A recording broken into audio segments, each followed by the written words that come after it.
Hello students.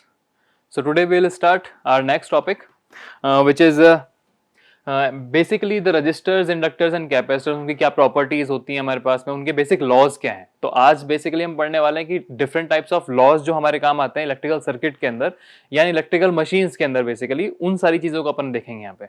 तो सबसे पहले अपन जो तीनों अपने पास में मेन कंपोनेंट्स थे लोड के, जिनको हम लोड कहते थे, रजिस्टर, इंडक्टर एंड कैपेसिटर, उनके बारे में थोड़ा सा देखते हैं और उनसे कंपेयर करते हुए उनके लॉज के ऊपर चलेंगे। ठीक है, हम आज जो लॉज पढ़ने वाले हैं वो हैं एक तो ओम्स लॉ और एक फैराडेज लॉ। जो मैंने आपको बताया था कि इलेक्ट्रिकल मशीन, पूरी की पूरी इलेक्ट्रिकल मशीन एक लॉ पे डिपेंडेंट है, जो कौन सा है? Faraday's law. माइकल फैराडे ने बनाया था। उस लॉ के बारे में पढ़ेंगे और ओम्स लॉ के बारे में पढ़ेंगे। ठीक है, तो सबसे पहले रजिस्टर्स के बारे में देखते हैं। रजिस्टर्स क्या होते हैं, उनकी प्रॉपर्टी क्या होती है, थोड़ा बहुत देखेंगे बेसिकली। अदरवाइज इन तीनों लोड कंपोनेंट्स को हम आगे नेक्स्ट जो आने वाला पार्ट है, जो नेक्स्ट लेक्चर होगा उसके अंदर कंप्लीट करेंगे डिटेल में। ठीक है, ओके। तो सबसे पहले मैं बात करता हूं जैसे रजिस्टर्स की। अगर मैं रजिस्टर की बात कर रहा हूं तो रजिस्टर बेसिकली होता क्या है? एक कंडक्टर ही है, ठीक है, बट उस कंडक्टर की खुद की कुछ प्रॉपर्टी है और वो प्रॉपर्टी क्या करती है, उसके अंदर से करंट जो फ्लो करता है उसको रोकता है।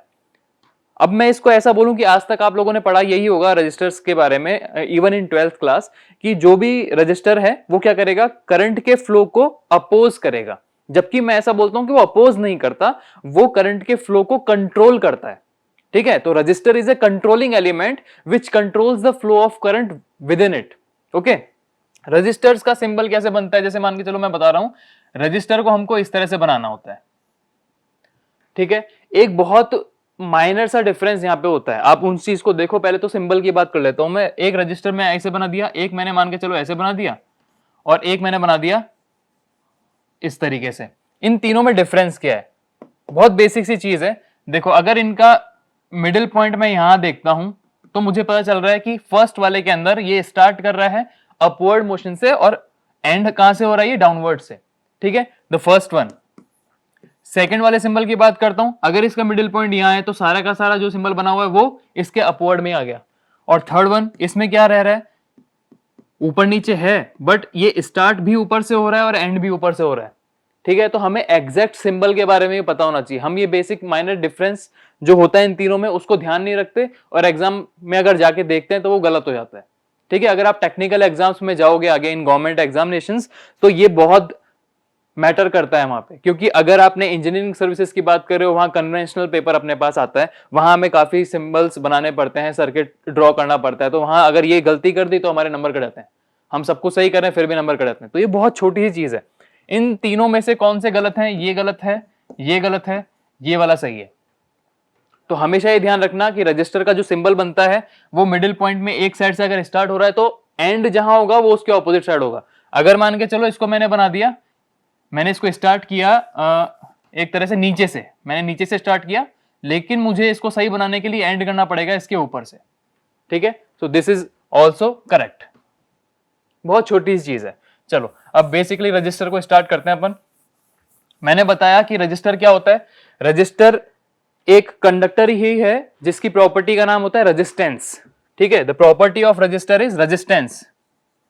रेजिस्टेंस, ये नाम से तो पता चलता है कि वो रेजिस्ट करता है। हम इसी तरह से पढ़ते आ रहे थे कि वो रेजिस्ट करेगा करंट को, बट ऐसा नहीं होता, ये कंट्रोल करता है। किसी भी सर्किट में अगर मैंने रजिस्टर को कनेक्ट कर दिया तो वो क्या करेगा? उसमें फ्लो होने वाले करंट को कंट्रोल करेगा। मेरी जितनी वैल्यू है या मेरी जितनी क्षमता है, मैं उसी के अकॉर्डिंग मेरे अंदर से करंट फ्लो कराऊंगा, अदरवाइज नहीं कराऊंगा। बहुत बेसिक सी चीज है। देखो, अगर मैंने यहां पे एक रजिस्टर बना दिया, इस रजिस्टर का कुछ वैल्यू मैंने मान के चलूंगा, कुछ होता है जो मैंने बोल दिया, फॉर एग्जांपल 2 ओम। तो यहां पे एक चीज पता चली, इसकी यूनिट क्या होती है? रजिस्टर की जो यूनिट होती है वो होती है ओम में। ठीक है, और इसका सिंबल ओम का जो बनता है वो इस तरह से बनता है। तो हमको ये ध्यान रखना है ना। 2 ओम का एक रजिस्टर है हमारे पास, इसको मैंने एक सर्किट में कनेक्ट किया जहां पे एक वोल्टेज सोर्स मैंने दे दिया। अभी कल हमने देखा था कि वोल्टेज सोर्स, करंट सोर्स, बहुत सारे तरीके के सोर्सेज हमने देखे थे। तो ये एक वोल्टेज सोर्स है जिसकी वैल्यू मैं मान के चलता हूं 10 वोल्ट है। ठीक है, ये मैंने सर्किट में कनेक्ट कर दिया। अब इसमें कुछ ना कुछ अमाउंट ऑफ करंट फ्लो करेगा, लेकिन जितना करंट यहां फ्लो कर रहा है वो एक लॉ के बेसिस पे हम बताते हैं कि कितना करंट इसमें फ्लो करेगा, उसका मैग्नीट्यूड कितना है। सम अमाउंट ऑफ करंट मान के चलो उसको मान लिया मैंने x एम्पियर ऑफ करंट यहां पे फ्लो करेगा इस सर्किट में। अब ये x एम्पियर हमें निकालना कैसे होगा, तो इसको निकालने के लिए एक साइंटिस्ट थे, उन्होंने ये निकाल के बताया और उन्होंने एक्सपेरिमेंटल के तौर पे ये सब कुछ चेक करके क्लियर किया कि कितने मैग्नीट्यूड का करंट इसमें फ्लो करेगा। तो वो जो लॉ था हमारे पास में जिसकी वजह से हमें पता चलेगा वो था हमारे पास ओम्स लॉ। ओम्स लॉ, ओम ने एक्सपेरिमेंट के थ्रू ये प्रूफ करके बताया कि इस बेसिक सर्किट में करंट कितना फ्लो करेगा due to the property of resistor, जिसका नाम हम क्या बोलते हैं, रेजिस्टेंस। जो प्रॉपर्टी का नाम हम क्या बोलते हैं, रेजिस्टेंस। तो इस रजिस्टर की एक प्रॉपर्टी है रेजिस्टेंस, जो कंट्रोल कर रही है कि इस सर्किट में कितना करंट फ्लो करेगा, है ना। वो इस करंट को अपोज नहीं कर रहा। अगर आप मान के चलो मैं आपको ऐसा बोलूं कि आपने अब तक ये पढ़ा है कि रजिस्टर या रेजिस्टेंस जो है वो करंट को अपोज करता है, तो यहां से करंट फ्लो कर रहा है, ये अपोज कहां कर रहा है, अपोज करने का मतलब कि करंट फ्लो ही नहीं करने देगा, है ना। ये इस करंट को कंट्रोल कर रहा है कि कितना करंट इसके अंदर आएगा। अगर ये रजिस्टर की वैल्यू यहां से बढ़ा के मैं कर दूंगा 5 ओम, तो इस करंट की वैल्यू और चेंज हो जाएगी। अगर मैं यहाँ पे रजिस्टर की वैल्यू बढ़ा के कर दूंगा 10 ओम, तो ये करंट की वैल्यू और चेंज हो जाएगी। तो क्या पता चला मुझे कि रजिस्टर जो होता है वो करंट को कंट्रोल करता है, ना कि उसको अपोज करता है। फिर भी हम याद करने के लिए हमेशा बोलते हैं कि वो उसको अपोज करता है, ठीक है। बेसिक सी चीज ये थी। तो यहां से हमको एक चीज क्लियर हुई कि हमें क्या पढ़ना पड़ेगा, हमें ओम्स लॉ पढ़ना पड़ेगा यहां से, ठीक है। तो हम सबसे पहले लॉस के अंदर स्टार्ट करते हैं ओम्स लॉ। रजिस्टर की और जो डिटेल्स होती हैं कि किस तरह से कनेक्शन होता है इनका, या इनकी और क्या क्या प्रॉपर्टी है, किन किन चीजों पर डिपेंड करती है, ये सारी की सारी चीजें, ये हम नेक्स्ट अपने जो भी क्लास होगी जिसमें अपन रजिस्टर, इंडक्टर, कैपेसिटर इन तीनों को डिटेल में पढ़ेंगे, वहां इसको देखेंगे, ठीक है ना। तो अभी अपन स्टार्ट करते हैं Ohm's law. The first one या first basic law of electrical engineering is the Ohm's law. Ohm's law, Ohm's law के एक्चुअली दो अलग अलग तरीके के टाइप्स हैं, या दो भी नहीं कहूं मैं, ऐसा कहूं कि उसके 6 अलग अलग तरह के मॉडिफाइड फॉर्म्स हैं। आपने इन 12th, इन 11th और even in the 10th class आपने पढ़ा होगा कि ओम्स लॉ क्या होता है, और हमको पता है कि ओम्स लॉ ये होता है कि V is equal to IR is the Ohm's law. मैं यहां लिख देता हूं मैं एक बार के लिए, V is equal to IR। आपने ये पढ़ा होगा कि ये हमारा ओम्स लॉ था, जबकि मैं कहता हूं कि हाँ ये था या ये है और हमेशा रहेगा, बट ये जो है उसका है मॉडिफाइड फॉर्म। ये ओम्स लॉ का मॉडिफाइड फॉर्म है, ना कि एग्जैक्ट फॉर्म है, ठीक है। ओम ने एग्जैक्टली क्या स्टेटमेंट दिया था वो डिफर था इन सब से, या इसके अलावा और भी सारी चीजें थे उन सबसे ये डिफरेंट था जो ओम्स ने बोला था। तो हम इसको ही क्यों याद करते आते हैं, उसका एक रीजन है कि ओम्स लॉ हमारे काम कहां आता है। किसी भी इलेक्ट्रिकल सर्किट को सॉल्व करने में ओम्स लॉ काम आता है, कि कितना करंट फ्लो कर रहा है, कितना पोटेंशियल ड्रॉप आ रहा है, या कितना उसके अंदर रेजिस्टेंस उसका है। ये तीनों चीजों को अगर आपको दो पता होगी, तीसरी निकल जाएगी। तो इसलिए हम इस वाले फॉर्म को ही ज्यादा काम में लेते हैं, जो ज्यादा यूजफुल होता है हमें वो याद रहती है, ठीक है। तो एग्जैक्टली उसका स्टेटमेंट जो था वो डिफरेंट था, वो स्टेटमेंट को हम बोलते हैं कि वो उसका एग्जैक्ट फॉर्म था, the exact form of Ohm's law. Okay, तो फर्स्ट वन मैं यहां पे लिख रहा हूं कि उसकी एग्जैक्ट फॉर्म क्या थी, the exact form of Ohm's law. Exact form of Ohm's law क्या था, ओम ने एग्जैक्टली बोला क्या था। उसने ये बोला था, जब वो एक्सपेरिमेंट कर रहा था तो उसने एक कंडक्टर लिया, ठीक है। उसने एक कंडक्टर लिया यहां पे इस तरीके से, और इस कंडक्टर में उसने ये किया कि एक उसने इलेक्ट्रिक फील्ड अप्लाई कर दी, या उसको जिसको अपन बोलते हैं कि एक वोल्टेज सोर्स उसने यहां पे अप्लाई कर दिया, ठीक है। एक एक्सटर्नल ईएमएफ उसने यहां पे अप्लाई कर दिया, इलेक्ट्रोमोटिव फोर्स एक कंडक्टर में अप्लाई कर दिया। ये है एक कंडक्टर, हमारा कंडक्टर, ठीक है। इस कंडक्टर में जैसे ही एक एक्सटर्नल फोर्स अप्लाई किया गया, या इसको अपन बोलें कि एक इलेक्ट्रिक फील्ड अप्लाई की गई, ये क्या है, एक इलेक्ट्रिक फील्ड। इलेक्ट्रिक फील्ड आपने यहां जैसे ही अप्लाई की तो हुआ क्या था कि इसमें कुछ ना कुछ अमाउंट ऑफ करंट फ्लो करने लगा था। इसमें जो है करंट फ्लो करने लगा था, जो इस कंडक्टर के अंदर भी जा रहा था। इसमें जो करंट फ्लो कर रहा था वो इस कंडक्टर के अंदर भी जा रहा था, पूरे एंटायर पेरीफेरी से, ठीक है। इस पूरे कंडक्टर में से कहीं ना कहीं से करंट फ्लो कर रहा था, और इस तरीके से वो करंट पूरे सर्किट में फ्लो करता हुआ दिख रहा था, ठीक है। अगर कोई करंट किसी कंडक्टर की पूरे पेरीफेरी में फ्लो करता है तो हम उसको किस तरह से देखते हैं कि उसमें कितना करंट फ्लो कर रहा है। तो उसके लिए एक टर्म थी हमारे पास में, करंट डेंसिटी। करंट डेंसिटी, जिसको हम रिप्रेजेंट करते हैं किससे, J से, capital J। Capital J is your current density. Current density का मतलब क्या था कि करंट हमारा कितना डेंस है, मतलब अगर मेरे में से कोई करंट फ्लो कर रहा है तो कितना डेंस है वो करंट मेरे अंदर से जो फ्लो कर रहा है, क्या मेरे हाथ में से फ्लो कर रहा है या मेरी पूरी बॉडी में से फ्लो कर रहा है। तो जो डेंसिटी उसकी करंट की है वो डिपेंड कर रही थी किसी एक चीज पे, और ये जो डेंसिटी है इसी को हम बेसिकली बोलने वाले थे कि कितना हमारे पास में अमाउंट ऑफ करंट था जो फ्लो कर रहा था इस कंडक्टर में से। ठीक है, तो ये करंट डेंसिटी क्या कांस्टेंट थी। हमने यहां पे एक ईएमएफ यहां पे लगाया एक्सटर्नल, ये एक्सटर्नल ईएमएफ लगाने के बाद में क्या इसमें एक constant amount of current density flow कर रहा था या वो किसी और चीज पे डिपेंड कर रहा था। अगर ये ईएमएफ की वैल्यू को मैं चेंज कर देता हूं, अगर मैंने इस ईएमएफ की वैल्यू को चेंज कर दी या इलेक्ट्रिक फील्ड की वैल्यू को मैंने अगर चेंज कर दिया तो इसमें से जो करंट डेंसिटी फ्लो कर रही है वो भी चेंज हो रही थी। ऐसा उस एक्सपेरिमेंट में देखा गया। मतलब उसने क्या देखा कि ये जो करंट डेंसिटी थी J, ये डिपेंड किस पे कर रही थी, इस इलेक्ट्रिक फील्ड पे, कि आपने कितना अमाउंट ऑफ इलेक्ट्रिक फील्ड वहां पे फ्लो करवाया है उस पे डिपेंड कर रहा है आपका करंट कितना फ्लो कर रहा है बेसिकली। ठीक है, तो हमने क्या देखा कि इलेक्ट्रिक फील्ड को चेंज करना पड़ा तब जाके करंट डेंसिटी हमारी चेंज हुई। तो जब इलेक्ट्रिक फील्ड को चेंज करेंगे तो उसमें एग्जैक्टली चेंज क्या हो रहा था, उसमें इलेक्ट्रिक फील्ड की इंटेंसिटी चेंज हो रही थी। ठीक है, इलेक्ट्रिक फील्ड की इंटेंसिटी, तो अगर मैंने यहाँ पे करंट डेंसिटी एक टर्म को उठा लिया है तो यहां से इलेक्ट्रिक फील्ड को चेंज करने के लिए मैंने किस टर्म को उठाऊंगा, इलेक्ट्रिक फील्ड इंटेंसिटी। तो सेकंड टर्म मेरे पास में आती है वो क्या थी, electric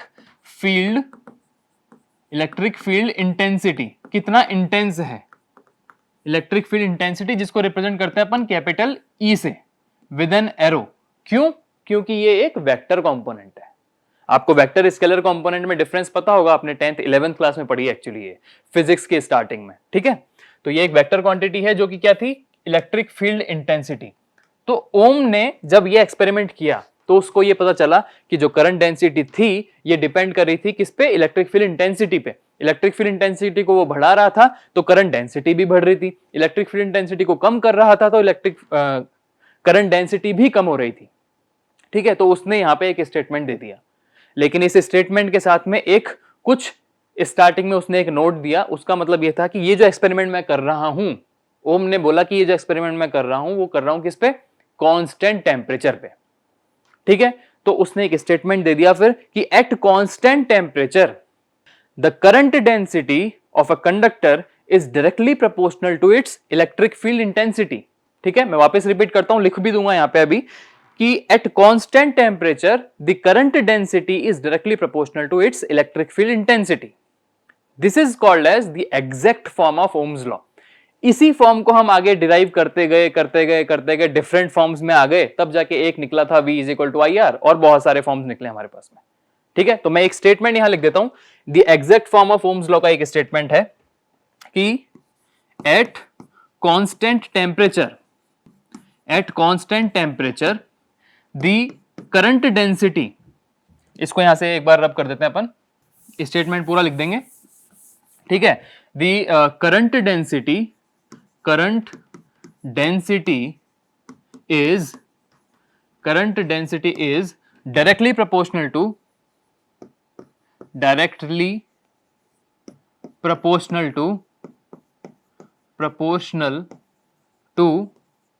electric field intensity।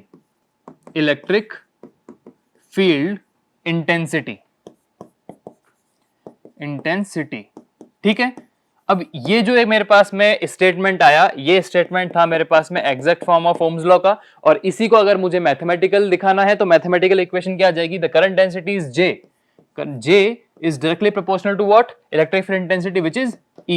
So J is proportional to E. This is your exact form of Ohm's law. Equation number 1, the exact form. ठीक है, the first is the exact form of Ohm's law. अब इसी को अगर आप आगे derive करते जाओगे तो आपको ओम्स लॉ के और डिफरेंट जितने भी फॉर्म्स हैं जिनको हम मॉडिफाइड फॉर्म बोलते हैं वो निकलते जाएंगे। तो ठीक है, इनको अपन अभी डिराइव करते हैं। नेक्स्ट हमने लिख लिया यहाँ पे क्या था, J is proportional to E, ये था हमारे पास में इक्वेशन नंबर 1।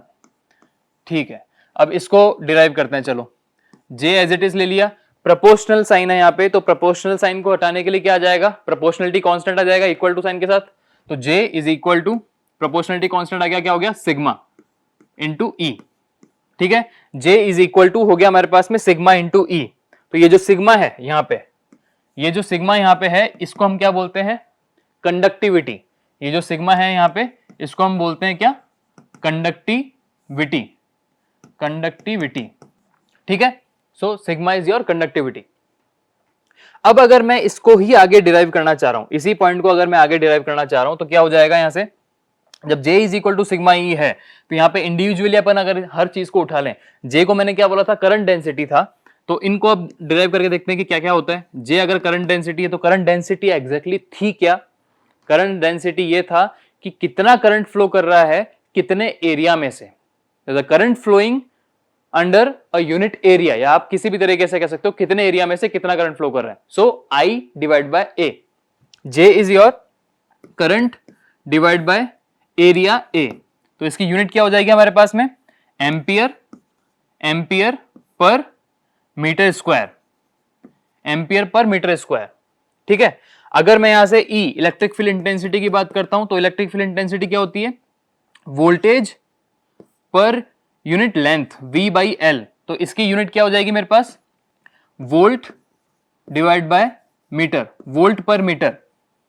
करंट डेंसिटी की यूनिट हो जाएगी एम्पियर पर metre square, electric field intensity की यूनिट हो जाएगी वोल्ट्स पर मीटर। ठीक है, अब अगर मैं यहां से सिग्मा की बात करता हूं, सिग्मा जो था मेरे पास में वो था कंडक्टिविटी, तो conductivity is just the reciprocal of your resistivity. जब हम रेजिस्टेंस पढ़ेंगे तो वहां पे रेजिस्टर का एक फॉर्मूला निकल के आता है, जो आपने वैसे तो पढ़ रखा है, तो रिवाइज करवा देंगे, बट स्टिल यहाँ पे resistor R is equal to 1 by rho into L divide by A, this is your resistance.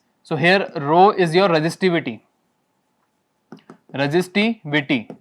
ठीक है, ये जो रेजिस्टिविटी थी, इसका जस्ट रेसिप्रोकल जो होता है उसी को हम बोलते हैं कंडक्टिविटी।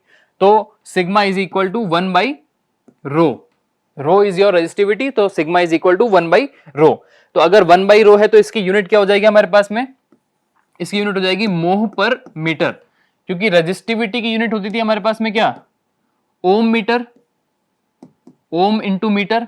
तो अगर आपने 1 बाई रो करना है, तो इसकी यूनिट क्या हो जाएगी, 1 divide by ohm into metre.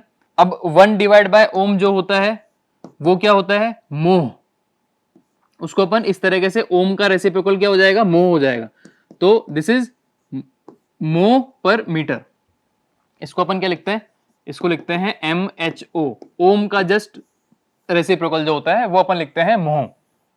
तो यहां पे क्या हो गया, ये इसकी यूनिट मोह पर मीटर। अब इन सारी चीजों को हम इक्वेशन नंबर 2 में रिप्लेस कर देंगे, ये हमारा इक्वेशन नंबर 2 है, इसमें हम इन सब चीजों को रिप्लेस कर देंगे। ठीक है, देखो रिप्लेस करने पे क्या आता है, हमने इसको रिप्लेस किया, हमारे पास में था J is equal to sigma E, replace करो, J क्या था, current density, current divide by area is equal to rho, अपने पास में सिग्मा का क्या था, 1 divide by rho, E electric field intensity, इसकी यूनिट क्या, इसका क्या था हमारे पास में formula, V divide by L। ठीक है, अब यहां से इसको चेंज करो, इसको चेंज करेंगे तो क्या हो जाएगा, यहां से मैंने V और I को एक तरफ ले लिया, या V डिवाइड बाय I कर लिया, कितना हो गया, इस I को इधर की तरफ भेजा, कितना हो गया, V divide by I is equal to कितना आ गया, रो, ये ऊपर चला जाएगा, rho into L divide by A, rho into L divide by A। जब यहां तक हम पहुंच गए, तो यहां पहुंचने के बाद में हमें एक कंपैरिजन करना है। तो यहां हमारे पास में अगर एक रेजिस्टर का फॉर्मूला जो मैंने लिखा है, R is equal to rho into L by A, ये मेरे पास में फॉर्मूला होता है रेजिस्टर का। अगर मैं इस फॉर्मूले से इस फॉर्मूले को कंपेयर करता हूं, तो रो मिल गया, L divide by A, L divide by A, that means V by I क्या निकल के आया, R। यहां मैं लिख देता हूं इसको, V divide by I is equal to your resistance, the property of resistor. ठीक है, अब इसी को अगर अपन ने आगे रिप्लेस किया, तो वो क्या हो जाएगा, क्या निकल के आ जाएगा इस तरीके से कि V is equal to I into R। ठीक है, और यहां पे अगर मैं इस R को एक कांस्टेंट के फॉर्म में देखता हूं, तो प्रोपोर्शनल साइन आ जाएगा, V proportional to your I। This is the equation number 2, और named as the modified form of Ohm's law. This is the modified form of Ohm's law. ठीक है, इसका भी एक स्टेटमेंट हमें होता है, एग्जैक्टली सेम स्टेटमेंट रखेंगे जो स्टेटमेंट हमारा वहां था कि at constant temperature the current density is directly proportional to electric field intensity. यहां बात करेंगे सेम चीज रहेगी at constant temperature but not the current density or electric field intensity, but we are using here the voltage and current form. So the statement for this modified form will be at constant temperature the potential difference between 2 points of a conductor. Let's see, this is a conductor, here is a single point and this is the second point. So इन दोनों point के बीच में अगर कुछ ना कुछ potential drop हो रहा है तो वो जो पोटेंशियल ड्रॉप हो रहा है वो डिपेंड किस पे कर रहा है, इसमें कितना करंट फ्लो कर रहा है उस पर डिपेंड कर रहा है। ठीक है, तो यहां इस वाली मॉडिफाइड फॉर्म का स्टेटमेंट क्या हो जाएगा कि at constant temperature the potential difference between 2 point of a conductor is directly proportional to the current flowing through that conductor. ठीक है, इस तरह से हम इसको कह सकते हैं। तो यहां पे अगर मैं इसका स्टेटमेंट लिखना चाहूं मॉडिफाइड फॉर्म का तो क्या हो जाएगा, eight constant temperature, temperature constant हमेशा रखना पड़ेगा उसको, वो क्यों रखना पड़ता है, क्योंकि अगर मैंने कांस्टेंट टेम्परेचर ही चेंज कर दिया तो रेजिस्टेंस की वैल्यू एक्चुअली टेम्परेचर पर भी डिपेंड करती है। तो अगर टेम्परेचर चेंज करेंगे रेजिस्टेंस की वैल्यू चेंज हो जाएगी, उसका सारा जो भी हमने डिराइव किया है सब चीजें चेंज हो जाएंगी, उसमें फ्लो होने वाला करंट चेंज हो जाएगा क्योंकि रेजिस्टेंस की खुद की वैल्यू चेंज हो जाती है।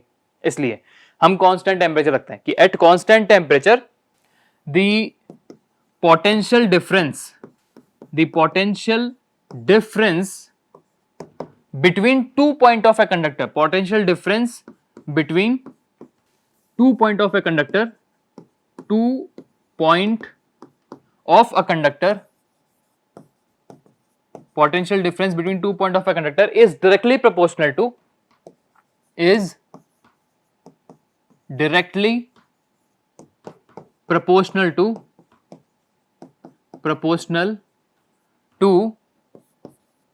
the current flowing through that conductor, directly proportional to current flowing through that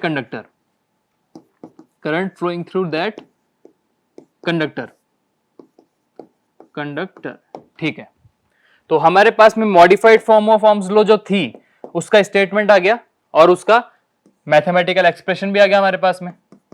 ठीक है, तो फर्स्ट हमारे पास में जो था वो था J is proportional to E, the first और the exact form of Ohm's law, और सेकंड या first modified form of Ohm's law क्या हो जाएगा, the modified form of Ohm's law क्या हो जाएगा, V is proportional to I, कि at constant temperature the potential difference, V is what? V is the potential difference. The potential difference between 2 point of a conductor is directly proportional to the current flowing through that conductor. The current flowing through that conductor.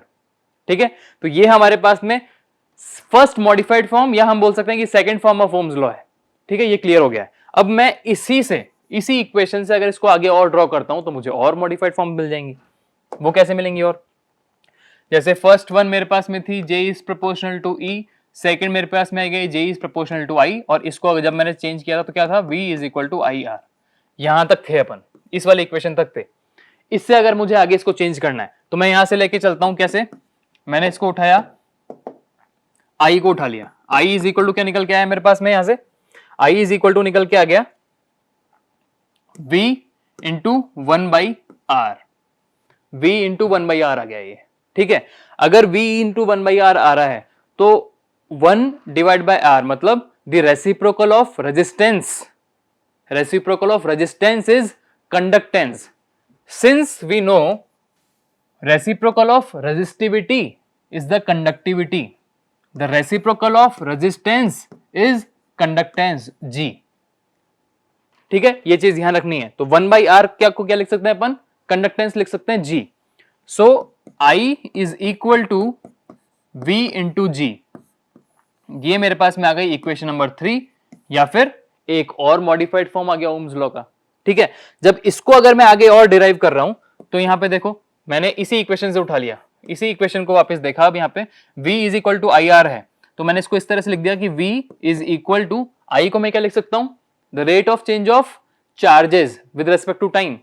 तो I को मैंने यहां पे क्या लिख दिया, dQ/dt into I as it is आ गया। ठीक है, तो ये मेरे पास में एक और फॉर्म ऑफ ओम्स लॉ आ गई, इक्वेशन नंबर 4 आ गई है। तो अब तक मैंने ये देखा कि मेरे पास में 4 तरीके के ओम्स लॉ के फॉर्म्स मैंने देख लिए। अब इन चारों तरीकों को अपन अपने अकॉर्डिंगली यूज कर सकते हैं। अगर आपको सर्किट के अंदर वोल्टेज, करंट और रेजिस्टेंस के फॉर्म में दे रखा है तो आपने ये यूज में लेना है। इक्वेशन नंबर 1, इसको अपन ऐसे देखते हैं। यहां पे अगर मैं इसको लिख के देखूं तो J is equal to sigma E, the equation number 1, V is equal to I into R, the equation number 2, equation number 3 and equation number 4। ठीक है, ये 4 फॉर्म्स है मेरे पास में ओम्स लॉ की। अगर ओम्स लॉ के लगाने के लिए सर्किट में मेरे पास में वोल्टेज, करंट या रेजिस्टेंस के फॉर्म में दे रखा है तो आपने इक्वेशन नंबर 2 काम में लेनी है। अगर आपको current density, electric field intensity या फिर कंडक्टेंस के फॉर्म में कोई चीज दे रखी है, उस वहां आपको अगर ओम्स लॉ अप्लाई करना है तो आपने ये वाला इक्वेशन काम में लेना है। अगर आपको वोल्टेज और कंडक्टेंस के फॉर्म में कोई चीज दे रखी है तो आपको ये वाले फॉर्म ऑफ ओम्स लॉ काम में लेना है। और अगर चार्जेस के फॉर्म में कोई चीज दे रखी है तो आपको इस फॉर्म ऑफ ओम्स लॉ का यूज लेना पड़ेगा किसी भी सर्किट को सॉल्व करने के लिए। ठीक है, यहां तक क्लियर है? ये था हमारे पास में एग्जैक्टली द ओम्स लॉ। अगर इसको अपन रिवाइज करें तो क्या, देखो यहां पे एक बार, अगर इसको रिवाइज करना है आपको ओम्स लॉ को, तो मैंने क्या बताया कि ओम्स लॉ के 2 फॉर्म्स हैं। एक तरह से एग्जैक्ट फॉर्म जो ओम ने बोला था, और मॉडिफाइड फॉर्म जो हम अपने अकॉर्डिंगली यूज में लेते हैं। तो एग्जैक्ट फॉर्म क्या होता है कि at constant temperature the current density is directly proportional to electric field intensity in any of the conductor when we applied the electric field, जो हमने यहां देखा है। तो J is proportional to E is the first form और the exact form. इसको derive किया हमने, सारी चीजें कर दी। उसके बाद में हमने देखा कि इसको डिराइव करते करते लास्ट में पता चला कि V प्रोपोर्शनल टू I आ जाता है। जब V is proportional to I आ जाएगा तो इसको हम बोलेंगे कि modified form of Ohm's law है। और यहां हम ऐसा बोलते हैं कि at constant temperature the potential difference between 2 point of a conductor is directly proportional to the current flowing through that conductor, which is your first modified form of Ohm's law. और इसी को आगे डिराइव करते करते हमारे पास में 2 और फॉर्म्स आ जाती हैं। ठीक है, तो यहां हमारा क्या खत्म होता है? ओम्स लॉ खत्म होता है। अब हम नेक्स्ट एक और लॉ स्टार्ट करते हैं जिसका नाम है फैराडेज लॉ। और वो फैराडेज लॉ बहुत इंपॉर्टेंट आपके लिए रहेगा, क्योंकि जब हम इलेक्ट्रिकल मशीन्स पढ़ने आएंगे आने वाले टाइम में, तो उस इलेक्ट्रिकल मशीन्स के अंदर फर्स्ट जो लॉ काम आता है, या एक तरह से मैं ऐसा कहूं कि पूरा इलेक्ट्रिकल मशीन सिर्फ एक ही लॉ पे डिपेंड कर रहा है, जिसको बोलते हैं फैराडेज लॉ। ठीक है, तो फैराडे ने एक्चुअली एक लॉ दिया, उसके 2 अलग अलग तरह के स्टेटमेंट्स दिए कि कोई चीज है और उस चीज को हम मैथमेटिकली किस तरह से दिखाते हैं, तो ये उसने बताया था। ठीक है, ये 2 तरह के उसने लॉ बताए थे, फैराडेज लॉ। फैराडेज लॉ के बाद में हम पढ़ेंगे किरचॉफ्स लॉ क्या होते हैं। ठीक है, सबसे पहले अपन फैराडेज लॉ पे चलते हैं। अब the next topic is your Faraday's law. Faraday's law, Faraday's law. Michael Faraday नाम का एक अमेरिकन साइंटिस्ट थे। उन्होंने एक लॉ दिया। उन्होंने ये देखा, उन्होंने कुछ एक्सपेरिमेंट किया था एग्जैक्टली कि अगर मेरे पास में एक कंडक्टर है, उन्होंने क्या किया आप देखो यहां ध्यान से। एक ये कंडक्टर है, ये कंडक्टर जो है, इसमें अगर मैं सर्किट में लगाता हूं, इसको 2 वायर से ऐसे कनेक्ट कर दिया और एक एक्सटर्नली बैटरी मैंने लगा दी, तो इसमें क्या करेगा? करंट फ्लो करेगा। कंडक्टर की प्रॉपर्टी क्या होती है? करंट फ्लो करवाएगा अपने अंदर से। इंसुलेटर की प्रॉपर्टी क्या होती है? करंट फ्लो नहीं करवाएगा। बट कंडक्टर की प्रॉपर्टी करंट फ्लो करवाएगा। ठीक है, तो एक करंट कैरिंग कंडक्टर उन्होंने लिया, मतलब एक सर्किट में कनेक्टेड है, एक कंडक्टर है जिसके उसने सर्किट में कनेक्ट कर दिया और बैटरी लगा दी, करंट इसमें फ्लो कर रहा है। अब ये जो कंडक्टर था, करंट कैरिंग कंडक्टर, उन्होंने कहां रखा? उन्होंने एक ऐसी जगह रखा जहां पे उन्होंने मैग्नेटिक फील्ड क्रिएट कर रखी थी। मैग्नेटिक फील्ड कैसे क्रिएट हो रही है? हमारे पास में मैग्नेट्स होते हैं, हमारे पास में परमानेंट मैग्नेट्स होते हैं जो हम हमारे यूज लेते हैं, जैसे माइक्रोफोन्स हो गए, या अगर पुराने जमाने के आप रेडियो स्टेशंस के लिए वो देखते हो, घर में आप सुनते होंगे रेडियो, तो उसमें से अगर स्पीकर्स को खोलते हैं तो उसमें से मैग्नेट्स निकलती हैं। ठीक है, उन मैग्नेट को तोड़ दोगे, अगर तोड़ देते हैं अपन, तो जब एक तरफ देखते हैं एक तरफ चिपक जाता है, अगर उसको उल्टा करके देखेंगे तो वो रिपेल करेगा। वो आपको पता है पोलैरिटी की वजह से होता है ना। सेम पोलैरिटी हमेशा उसको क्या करेगी? सेम पोलैरिटी क्या करेगी? रिपेल करेगी। अगर ऑपोजिट पोलैरिटी होती है वो उसको अट्रैक्ट करेगी। ठीक है, तो इस तरीके से उन्होंने क्या किया? 2 परमानेंट मैग्नेट लिए, 2 परमानेंट मैग्नेट लिए, और उनको पता था कि एक मैग्नेट ये है जिसका एन पोल, नॉर्थ पोल एक तरफ है, दूसरे मैग्नेट का एस पोल एक तरफ है। तो नॉर्थ और एस पोल दोनों को इस तरह से सामने रखा, एक इक्वल डिस्टेंस पे रखा था जहां पे वो एक दूसरे को अट्रैक्ट ना कर पाए। जब इस तरीके से रखा तो रखते ही आपको एक चीज पता होगी कि मैग्नेटिक फ्लक्स लाइंस फ्लो करेंगी N to S एयर में। ये N है, ये S है, यहां N to S magnetic flux lines flow करती हैं सारी की सारी फ्लक्स लाइंस होती हैं वो आपस में पैरेलल होती हैं, कभी एक दूसरे को कट नहीं करती। ये चीजें हमने 11th-12th में देख रखी है। यहां मैं बना देता हूं एक बार के लिए। अगर मान के चलो ये मेरे पास में एन पोल है, ये मेरे पास में एस पोल है मैग्नेट का, ठीक है। यहां पे जो फ्लक्स लाइंस जाएंगी अब वो फ्लक्स लाइंस इस तरीके से जाएंगी और सारी की सारी फ्लक्स लाइंस पैरेलल होंगी, ये कहीं पे भी एक दूसरे को कट नहीं करती, ठीक है। यही फ्लक्स लाइंस जाएंगी जो इस डायरेक्शन में जा रही है, एन टू एस जा रही है वो फ्लक्स लाइन सारी की सारी, ठीक है। इस वाले स्ट्रक्चर में उन्होंने एक करंट कैरिंग कंडक्टर को रखा इस तरीके से। एक करंट कैरिंग कंडक्टर अपन बनाया था यहां पे, मान के चलो एक करंट कैरिंग कंडक्टर मैंने बनाया इस तरीके से। ये एक कंडक्टर है, ठीक है, ये एक कंडक्टर है जिसको मैंने इस मैग्नेटिक फील्ड के अंदर रख दिया। अब इसको क्या करना था मुझे, इसको एक बैटरी से कनेक्ट करना था, तभी तो करंट फ्लो करेगा इसमें। यहां मैंने इस तरीके से इसके अंदर एक बैटरी से कनेक्ट किया हुआ है, इसको प्लस माइनस एक बैटरी से मैंने इसको कनेक्ट किया हुआ है। इसमें करंट फ्लो कर रहा है, यहां से ऐसे करंट फ्लो कर रहा है इसमें, ठीक है। अगर इस डायरेक्शन में करंट फ्लो कर रहा है और इसको आपने एक मैग्नेटिक फील्ड के इस स्ट्रक्चर में रख दिया है, तो माइकल फैराडे ने यह देखा कि क्या हुआ। उन्होंने ये देखा कि इस कंडक्टर के अंदर एक ईएमएफ इंड्यूस हुआ है ना, एक ईएमएफ इसके अंदर इंड्यूस हो गया। और उस ईएमएफ को क्या बोलते हैं अपन, उस ईएमएफ को क्या बोलेंगे, जो ईएमएफ इसके अंदर इंड्यूस हो जाएगा, डायनेमिकली इंड्यूस्ड ईएमएफ है ना, उसको हम बोलेंगे dynamically induced EMF, dynamically induced EMF. एक ईएमएफ इसमें इंड्यूस्ड हो जाएगा जब आप इस तरीके से इसके अंदर रखते हो इसको, ठीक है। और वो हुआ क्यों था वो उन्होंने देखा। अब पहली चीज तो ये देखी कि हो गया, लेकिन दूसरी चीज उन्होंने क्या देखी इसके अंदर कि जब ऐसे रखा था ना तब तो हो गया, लेकिन अगर उन्होंने इसकी लोकेशन को चेंज कर दिया, उन्होंने इसको इस तरीके से रख दिया, इस तरीके से रख दिया बीच में, इस कंडक्टर को इस तरीके से रख के यहां बीच में रख दिया इनके।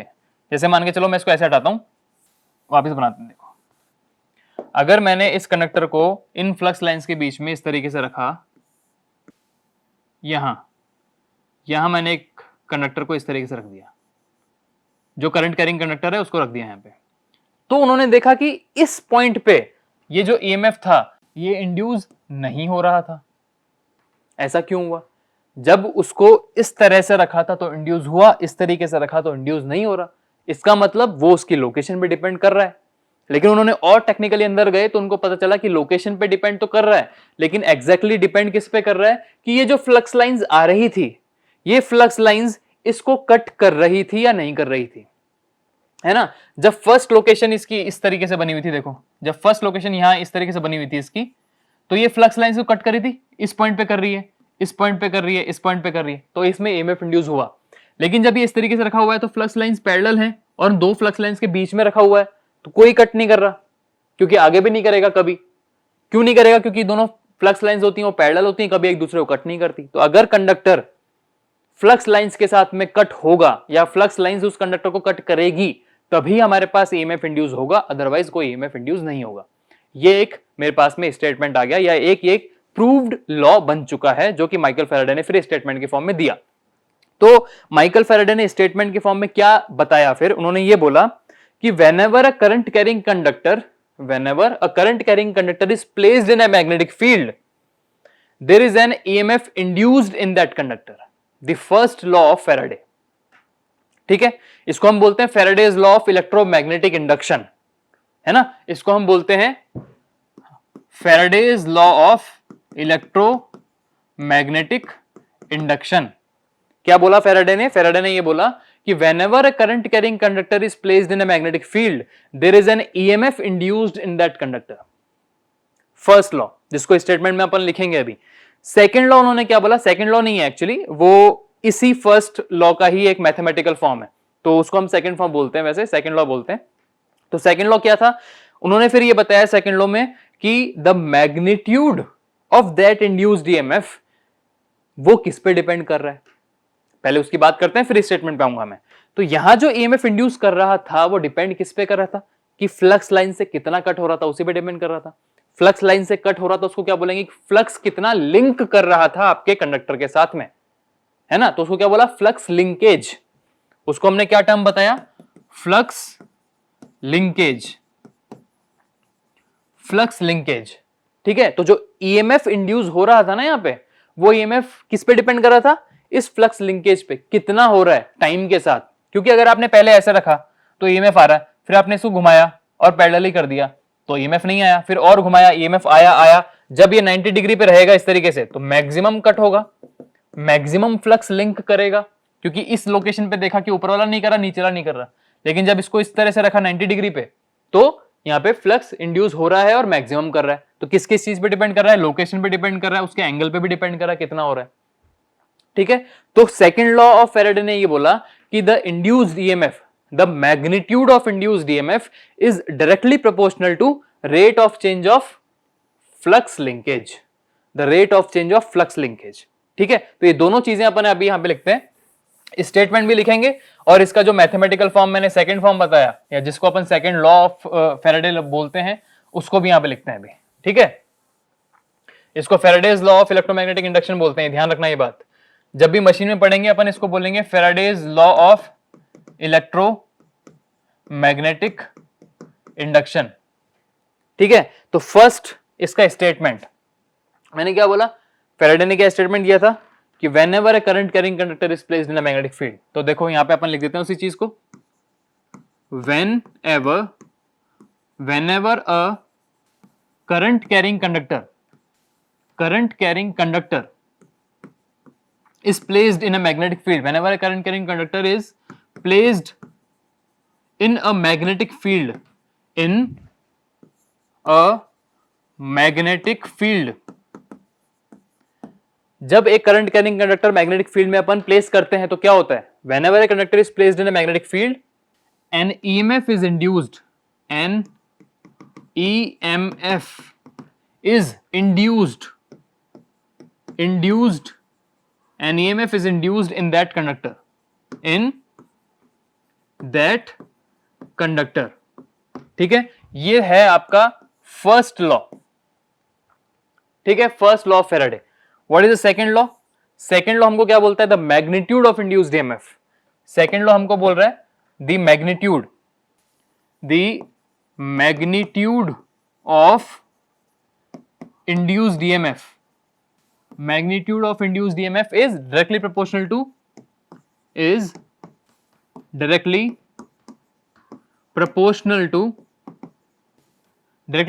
what? Directly proportional to rate of change of flux linkage. Directly proportional to rate of change of flux linkage. इसको मैथमेटिकली फॉर्म में कैसे लिख देंगे फिर अपन, कि जो ईएमएफ इंड्यूस हो रहा था जिसको अपन बोलते हैं E is directly proportional to rate of change of flux linkage is d phi by dt. E is proportional to d phi by dt. ये हमको ध्यान रखना है, ये बहुत इंपॉर्टेंट है। ठीक है, ये इंपॉर्टेंट फॉर्म है हमारे पास में ओम्स लॉ का, वो बहुत ज्यादा काम आएगा हमको, ये चीज ध्यान रखनी है। ठीक है, इसको अगर मैं दूसरे फॉर्म में भी लेना चाहूं, इसको इक्वेशन नंबर 1 बोल दो आप एक बार के लिए।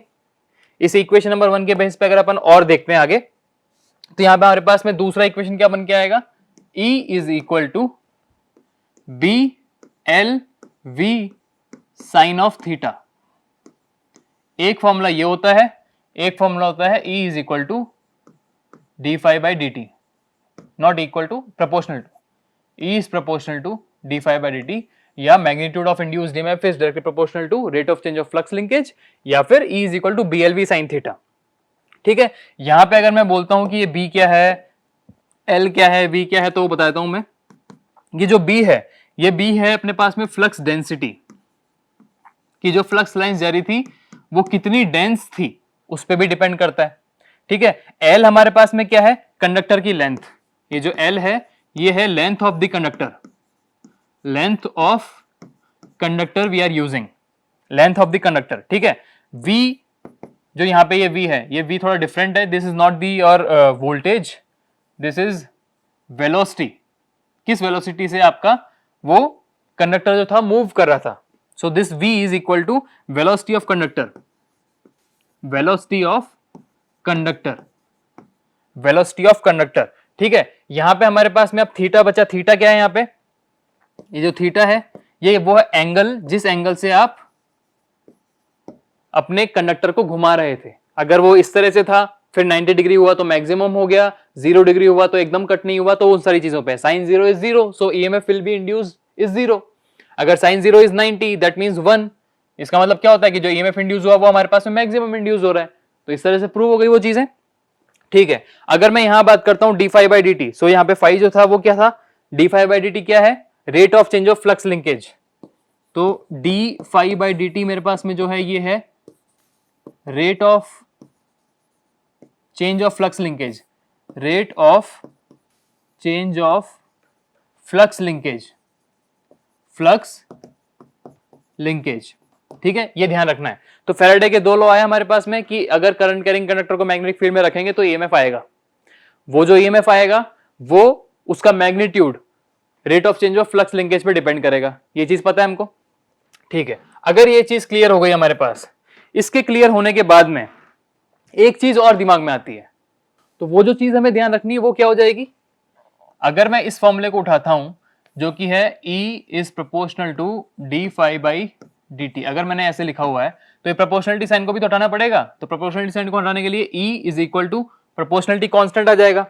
E इज इक्वल टू क्या हो जाएगा, minus of N d phi by d t. अब आपके माइंड में एक क्वेश्चन आना चाहिए यहाँ पे कि ये माइनस ऑफ एन क्यों आया, या ये माइनस साइन क्यों आया साथ में। ये हमारे पास में क्या है, एन जो है ये प्रोपोर्शनलिटी कांस्टेंट है जो एक्चुअली नंबर ऑफ टर्न्स है। अगर आपको एक इंडक्टर उठाते हो, इंडक्टर को अपन ने एक रजिस्टर ही है वो, उसको हमने एक सर्कुलर शेप में, ये स्पाइरल शेप में कर दिया है, तो वो एक तरह से इंडक्टर की तरह बिहेव करेगा। तो वो जो इंडक्टर है उसके कितने नंबर ऑफ टर्न्स हैं ये वो एन हमको बताता है। बट ये माइनस साइन क्यों आया, इस माइनस साइन को रिप्रेजेंट हमने इसलिए किया है कि यहां पे बात आती है अब लेंज लॉ की। तो यहां पे अब बात करते हैं अपन उसकी लेंज लॉ की। एक जो डिफरेंट लॉ अभी सामने आएगा इसके लिए हम बात करेंगे इस लेंज लॉ की। लेंज लॉ का जो शॉर्ट फॉर्म था उसको अपन क्या बोलते हैं, जो हमने याद किया था वो ये था कि the resultant opposes its cause, है ना, वो लिख देते हैं एक बार, resultant opposes its cause, opposes its cause. इसका यहां पे क्या रोल आ गया, यहां पे हमें ये देखना है कि क्या रिजल्टेंट है और वो किसकी वजह से हो रहा है। ये जो ईएमएफ इंड्यूस हो रहा था ये हमारा रिजल्टेंट है, ये हमको रिजल्ट में मिल रहा है, लेकिन किसकी वजह से मिल रहा है, इस फ्लक्स लिंकेज की वजह से, d phi by d t की वजह से मिल रहा है। जब फ्लक्स लिंक हो रहा है तभी ईएमएफ आ रहा है, फ्लक्स लिंक नहीं हो रहा तो ईएमएफ नहीं आ रहा। ठीक है, तो अगर ये ईएमएफ जो इंड्यूस हो रहा है इस फ्लक्स लिंक को अपोज करेगा तो उसको अपोजिशन को दिखाने के लिए ही मैंने यहाँ पे एक माइनस साइन काम में लिया है। ठीक है, तो इसलिए जब हम फैराडेज लॉ को मैथमेटिकल फॉर्म में लिखते हैं तो लिखते हैं क्या, E is equal to minus of N d phi by d t. Clear है ये चीज। ठीक है, तो अब तक हमने ओम्स लॉ देखा, ओम्स लॉ का एग्जैक्ट फॉर्म देखा, उसके मॉडिफाइड फॉर्म्स देखे, उसके बाद में हमने फैराडेज लॉ देखा। फैराडेज लॉ के हमने दोनों स्टेटमेंट देख लिए, उसको मैथमेटिकल किस तरह से रिप्रेजेंट करते हैं, लेंज लॉ यहां पे किस तरह से काम करता है, ये सारी चीजें हमने देखी। ठीक है, अब हम नेक्स्ट क्लास में देखेंगे जितने भी आगे के टॉपिक्स आएंगे और कोई लॉज अगर काम में आते हैं तो हम नेक्स्ट क्लासेस के अंदर देख लेंगे। Thank you.